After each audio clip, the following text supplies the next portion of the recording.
Hello everyone, thank you all for coming to my channel. My name is Ariana Marche, and if you're new here, don't forget to like, comment, and subscribe. And if you back again, what's up girl? Alright, so today's video is a long awaited book review. So I'm not even gonna make this a long intro, we're just gonna jump right into it. Today's book that I'm gonna be doing a review on is 22 Letters to a Young Woman Searching for Meaning by Alison Trowbridge. So I started off a little confused about the format that the book was written in, because it didn't fall into like, an autobiography or a memoir type of book, but it had traits of like a memoir and an epistolary mix. But if you know the exact genre of the book, comment below and please let me know. But most would just go off and call the book a self-help book.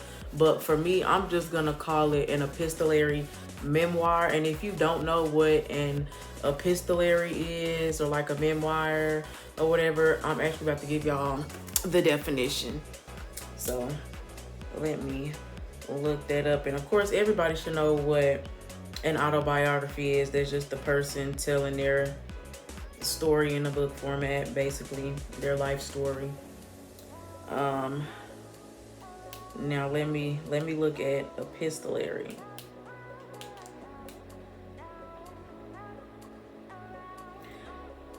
An epistolary is a literary work in the form of letters. So a writing in the form of letters, and that's basically what the book was. Like, she was writing letters to a fictionary college student. And now let me give y'all a memoir. And this is a historical account or biography written from personal knowledge or special sources. And that's why I would really just call this book kind of like an epistolary memoir, because it is written in letter form, but basically kind of calling from not only the author's own experience but others as well. And basically the book is about the author who writes letters to a fictionary college student named Ash, and it's basically letters to the college student based off of like her knowledge. She kind of acts as a mentor in the book, so in a way it's kind of like advice that she would have gave to her younger self, but she's acting as the mentor and guiding the college student named Ash in the book. So it's like the girl is writing her and she's writing her back. So I'm going to give y'all 4 things from the book that really stood out to me and just the lessons that I learned from them. And then I'm going to go ahead and give y'all the overall review and what I just think of the book as a whole. So one thing that stood out to me in chapter 4 was when the author had to make a very hard decision that a lot of young girls do not like to make, and that's having to walk away from a relationship that she knew was not good for her and it was not going to work out. I think a lot of us, when we're so young and we've been in a relationship for a long time, we kind of just had this thing of just like, you know what, we've been together, I put in all this time, let me just stick it out, let me just see where it goes. But deep in your heart, you know for a fact this is not gonna get you nowhere, it's not gonna go nowhere.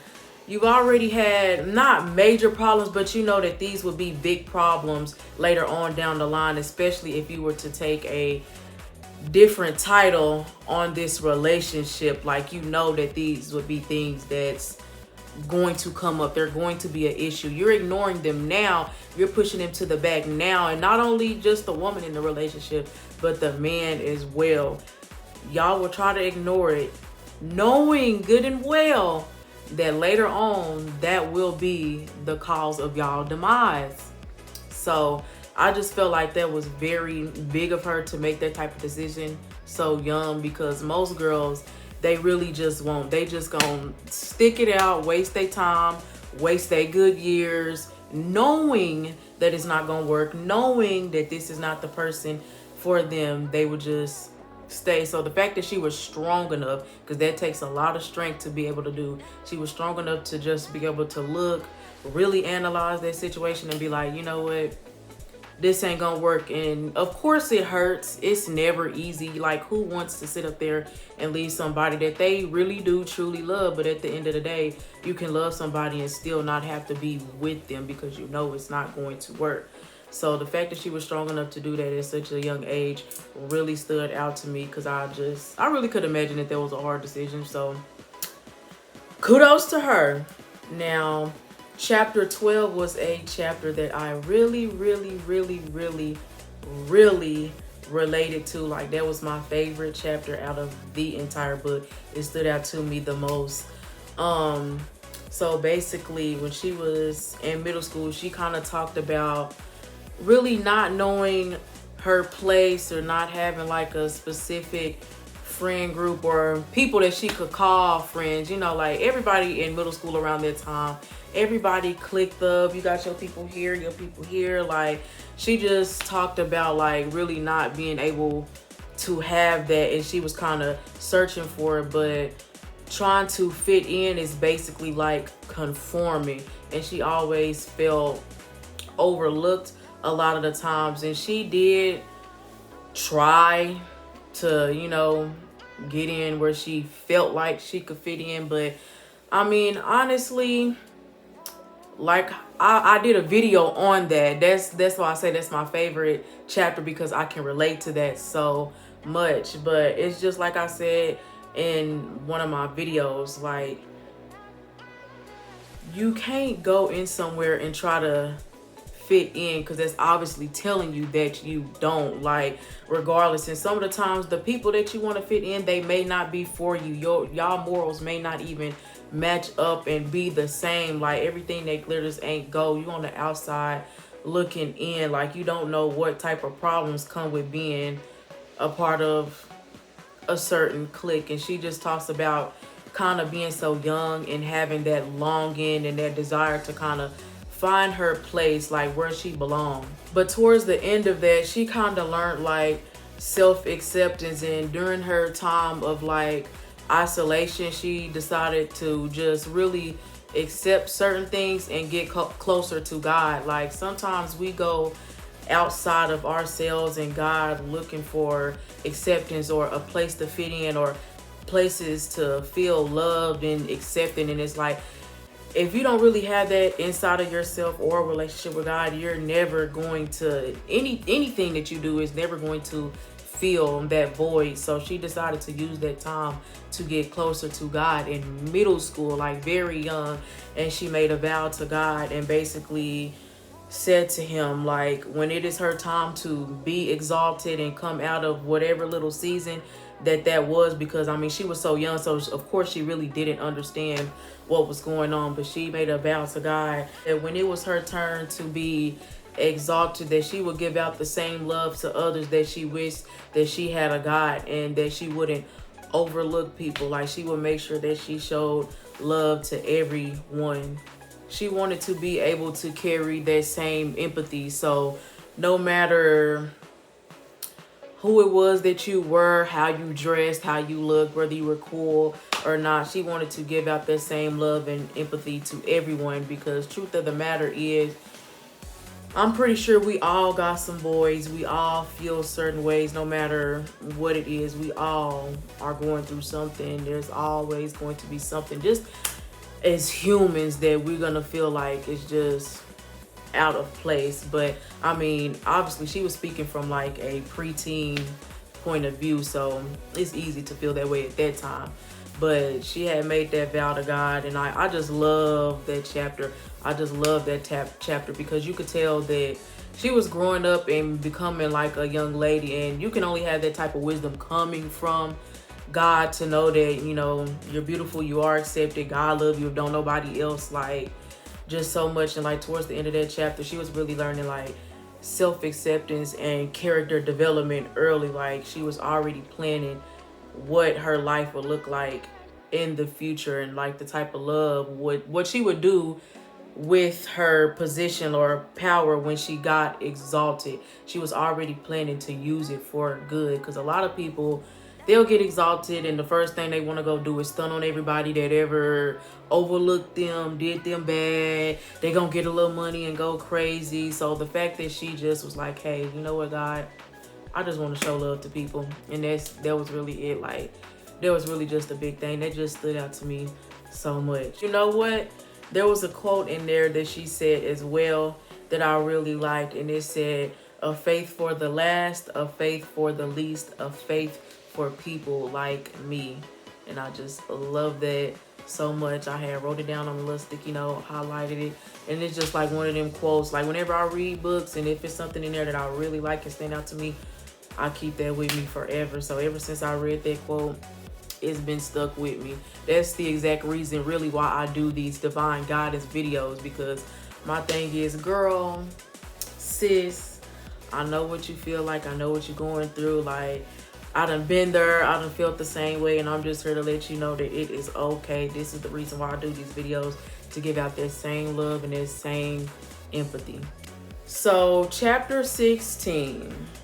Let's get into it. I'm gonna try not to be too long on this one, because I'm pretty sure this one is relatable to just about dang near everybody. But she talks about her dreams when she was younger. She wanted to be the president of the United States, and she shared that dream with two different people. I think it was her hairstylist and her grandfather. When she shared it with the hairstylist, she kind of just laughed at her, and she had said something, I don't remember exactly what the book said, but she had laughed at her and said something silly, and it kind of discouraged her, because she was just like, well, like, I wonder how she would feel if I really did become the president, and to know that I told her that, and she laughed at me when I said it. Let's get into it.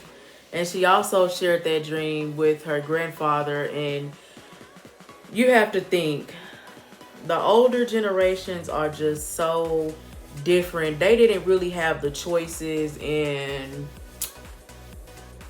privileges, as they would like to call it, the technology, just like the ways that we have to get up and be able to just make our dreams happen overnight. So she had told her grandfather, and he basically like just completely shot the dream down, just completely discouraged her and told her what she ought to be doing, and just so much. And I just completely relate to that too, sadly. Like, I really do. A lot of the times when that's why they say not to tell people your dreams, your goals, your plans. Just keep it to yourself, because so many people could kill your dream in seed form. Like, imagine had she not said nothing to nobody and she just worked silently on that.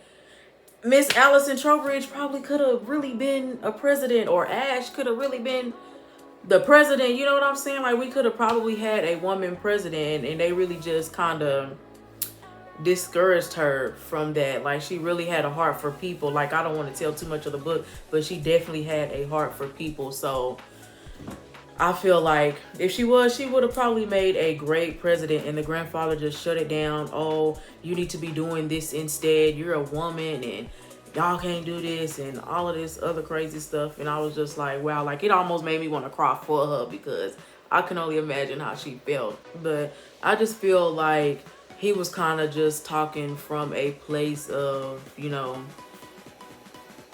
how he grew up, how he had to survive in the world. And I think that they feel like we just have stuff easy, or this is a microwave generation. But you have to understand, the times are going to always change.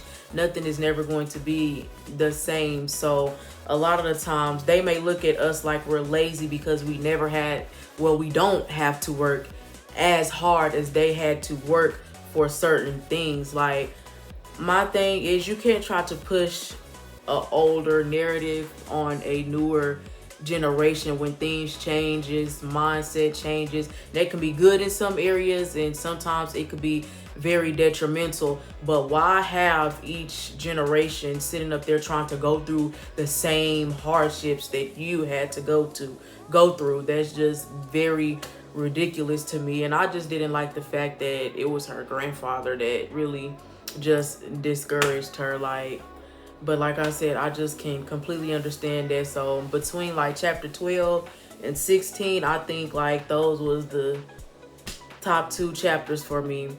But either way it go, like she still turned out to be something great. So no matter what it was that she did, I feel like she really followed the path that she needed to in her life and did everything that she wanted to. So president or not, she still turned out great.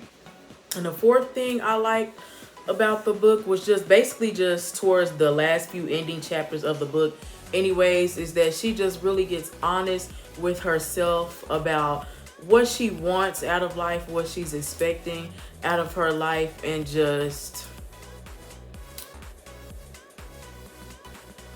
she kind of gains a set of boundaries. She learned to say no, which that literally unlocked a whole new door for her, because I feel like sometimes we put a lot of pressure on ourselves and that really can make us people pleasers in the end. And she kind of learned how to say no and set up boundaries. Like it's like once you get honest with yourself about what you want out of your life, what are you expecting from yourself, like everything else, it just kind of starts to slowly but surely fall into place. I just feel like she got very, very clear on just who she was after so many trials and errors, just going through life from like middle school and just transitioning from college and traveling abroad and meeting so many people from around the world and seeing different mindsets. Like I said, she definitely had a heart for people. So I feel like that kind of helped shape her into who she was.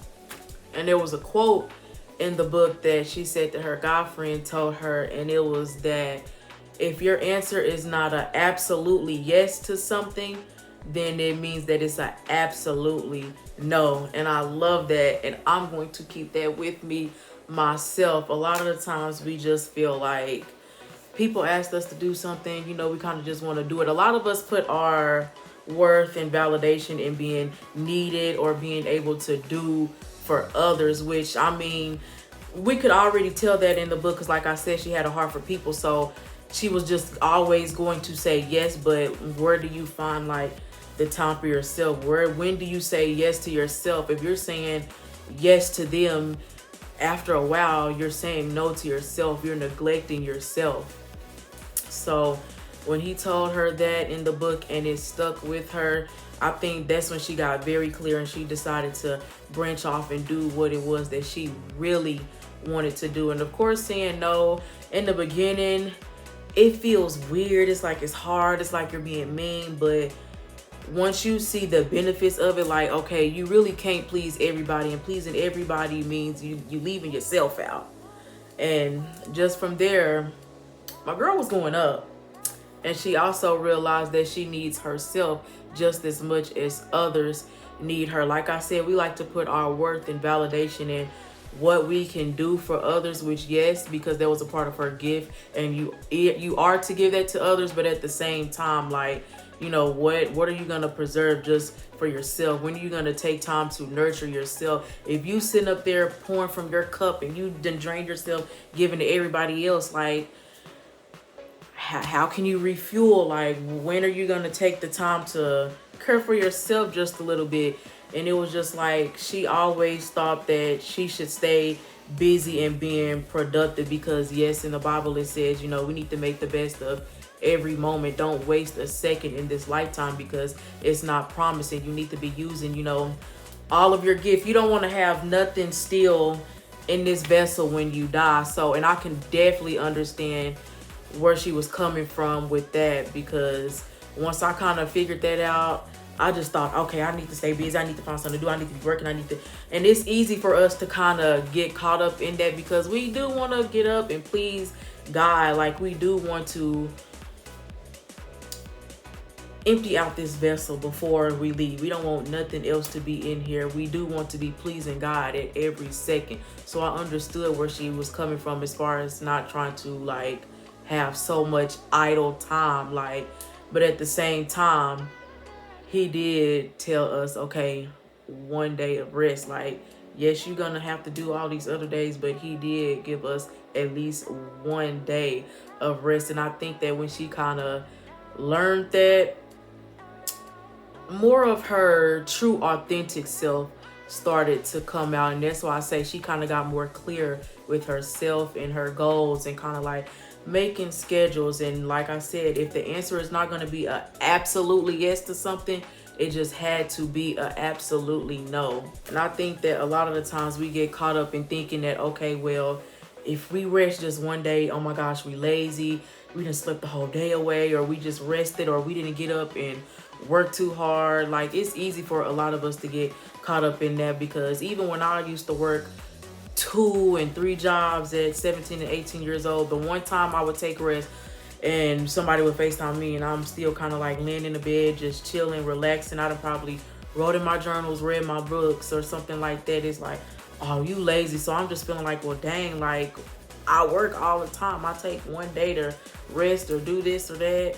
Now I'm lazy. And so it make you kind of just feel like you just have to be busy 24/7. And this notion that you have to be busy all the time is just a myth, and it's literally going to drain you. Like, eventually you're going to shut down. We're humans in a human body. We kind of do need the sleep. We need that rest. Like, that's not okay. It's not good for your health. So just overall, towards the just the overall book, especially like with the ending. Now, I'm not gonna lie, the ending confused me a little bit. I don't want to tell y'all the ending, but it definitely confused me just a smidge bit. Just a smidge bit. And I'm talking about the smidge bit, but it's basically like a big question mark. But I just feel like just overall the book was very good. It's just her transition from like a young lady to a older woman. I feel like a lot of us will be able to relate to this book. So I actually still do recommend the book, and I will be reading this sometime again in the far future. I have lots of books that I buy books all the time, y'all. All the time. And I done racked up on so many books. Some of them I started reading, and some of them I haven't even started yet. So I want to kind of get through those before I read anything else again. But like I said, I definitely do recommend this book to like anybody, especially if you're in college, you still like young, whatever. I mean, perfect book for our age group. And other than that, like I said, I did say that I was going to tell y'all the next book that I was going to be reading. So let's get into it. And it is called The Diamond in Your Pocket, Discovering Your True Radiance. And I want to say this is by Gangaji. I think that's the name of the book. But this is the book in the cover. I have already started reading it because I finished that book, I want to say, last night before I went to sleep. Y'all will see it in my other video, but I definitely finished that book last night. And since I finished it, I was just like, well, I'm gonna go ahead and start on this. So I started reading last night, and I kind of been reading throughout the day today. So I'm just gonna read y'all the prologue of the book real quick, so y'all can kind of get a little idea of what the book is about so far. And of course, I'm gonna do a review on this as well, but here we go. It says, with the diamond in your pocket, Gangaji describes our never-ending search to find fulfillment, which paradoxically already exists if we will only stop long enough to discover its true source. I have discovered that it is actually impossible to find happiness. She explains, as long as you are seeking to find happiness somewhere, you are overlooking where happiness is in your true nature. Gangaji, the American-born teacher who has influenced the lives of thousands of people through her retreats and public events, helps us to reconcile the observations and questions that arise along the spiritual path. Like a precious gem, the diamond in your pocket cuts through what is false and illuminates what is true. A brilliant series of contemplations and insights you will want to hold dear and return again and again. Exploring a breadth of topics from how to let go of your need to control to the trance of language to despair's hidden treasure. The diamond in your pocket helps you cultivate the courage to be vulnerable so that you can meet and deeply merge with the unknown. Here, Gangaji shows you thought by thought how to stop the endless activity of your mind and experience the brilliance and radiance of who you really are in every present moment. So, that's the prologue or the preface of the book. This is Diamond in Your Pocket. I am on my 21-day social media cleanse or detox. So this is the book that I'm going to be reading, and I'm going to try to have this done before or by day 21. It's really not that long and thick of a book, so honestly, I really want to read this. I want to give myself like 6 to 8